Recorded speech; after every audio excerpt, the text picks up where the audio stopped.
السلام علیکم، میرا نام ہے نبی شیخ اور آپ دیکھ رہے ہیں سپر ٹیم یوٹیوب چینل۔ اس وقت اسرائیلی حکمران اور ریاست کے جغرافیے کو اپنی تاریخ کے مطابق ترتیب دینے میں مشغول ہیں۔ ان کی تاریخ کوئی پوشیدہ یا خفیہ نہیں ہے۔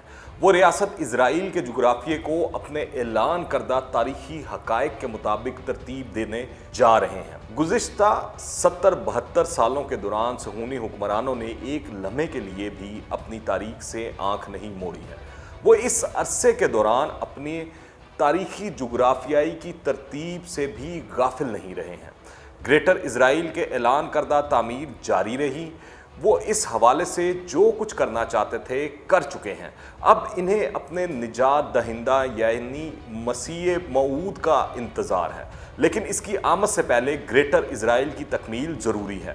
جغرافیہ تو شاید انہوں نے مکمل کر ہی لیا ہے، اب تھرڈ ٹیمپل یعنی ہیکل سلیمانی کی تیسری دفعہ تعمیر کرنا باقی ہے، اور یہ تعمیر وہ انہی بنیادوں پر کرنا چاہتے ہیں جن پر حضرت داؤد علیہ السلام نے کی تھی، جس کی تکمیل ان کے بیٹے حضرت سلیمان علیہ السلام نے کی تھی۔ پھر اللہ تعالیٰ نے بنی اسرائیل کو عروج بخشا، ان پر من و سلوہ اتارا، لیکن ان کی نافرمانیوں اور سرکشیوں کے باعث اللہ کا عذاب ان پر برسا، اور وہ حضرت عیسیٰ ابن مریم کو صلیب دینے کے جرم میں ہمیشہ کے لیے ذلیل و خوار قرار پائے۔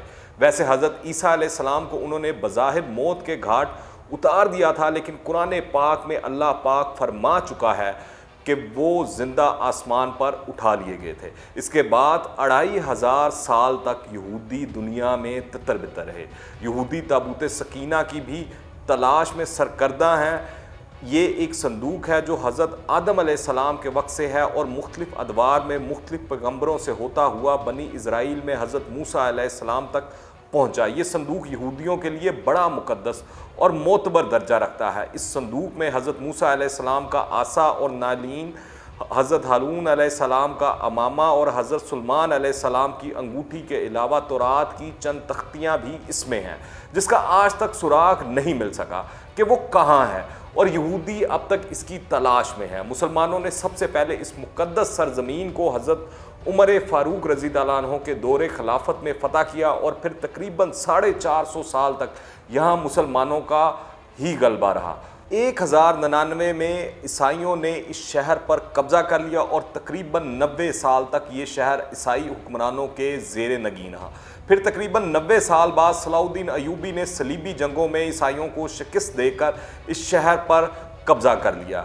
1187 سے لے کر 1917 تک یہ مسلمانوں کی عملداری میں رہا۔ درمیان میں صرف یہ 15 برس کے لیے فریڈرک دوم کے قبضے میں رہا۔ 3 دہائیوں تک برطانوی سلطنت میں شامل رہا، اور اس دوران یہاں دنیا بھر سے یہودی آ کر آباد ہونے لگے۔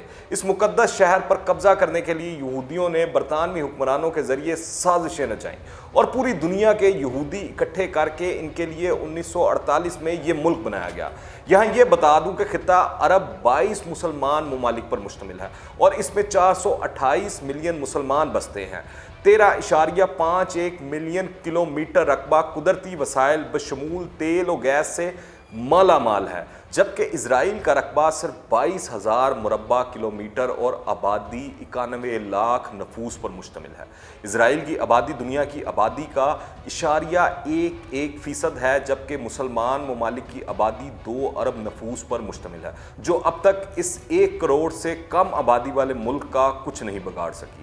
7 دہائیاں گزرنے کو ہیں، عرب ممالک کیا 56 مسلم ممالک بھی مل جل کر فلسطینی بھائیوں کو ان کے حقوق نہیں دلا سکے ہیں، جس کی بڑی وجہ مسلم ممالک کا آپس میں متحد نہ ہونے کا فقدان ہے، جو کہ ایک بہت بڑا المیہ ہے۔ دراصل اسرائیل اور متحدہ عرب امارات کے نمائندگان کے درمیان خفیہ ملاقاتیں 2008 سے شروع ہوئی تھیں، جس کے بعد سے متعدد اسرائیلی وزراء اور سفیروں نے UAE کے دورے کیے۔ 2013 میں ارینا ہیڈ کوارٹر میں ایک معاہدہ ہوا تھا، جس کے مطابق میزبان ملک کے لیے ارکان کو سہولتیں فراہم کرنا لازمی قرار دیا گیا۔ آپ دیکھیں، صرف 1 ہفتے قبل UAE کی فضائی حدود میں اسرائیلی پروازوں پر پابندی آئی تھی، اور اماراتی سرزمین سے اسرائیل میں ٹیلی فونک رابطہ کرنا ناممکن تھا۔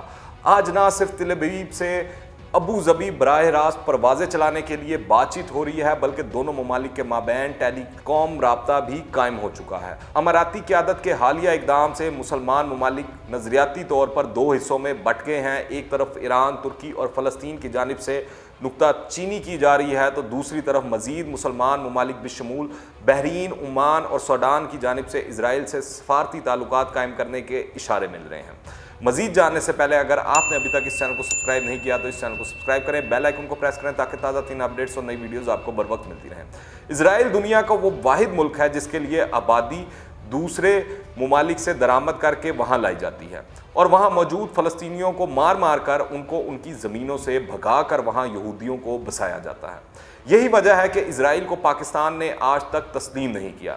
اسی اسرائیل میں ایک تاریخی شہر ہے یروشلم، جو تینوں آسمانی مذاہب اسلام، مسیحیت اور یہودیت کے ماننے والوں کے لیے ایک عقیدت کا مرکز ہے۔ اب باتیں سفارت اور سیاست سے نکل کر طاقت اور صرف طاقت پر آن پہنچی ہیں۔ جہاں تک طاقت کا سوال ہے، معاشی اور عسکری طاقت کے لحاظ سے اہل حرم کسی طور پر بھی کمزور نہیں ہے، لیکن اس طاقت کے منصفانہ استعمال کے حوالے سے مخلص اور قابل قیادت شاید ہمارے ہاں موجود نہیں ہے۔ آج ہم ہر طرح کے انتشار کا شکار ہیں۔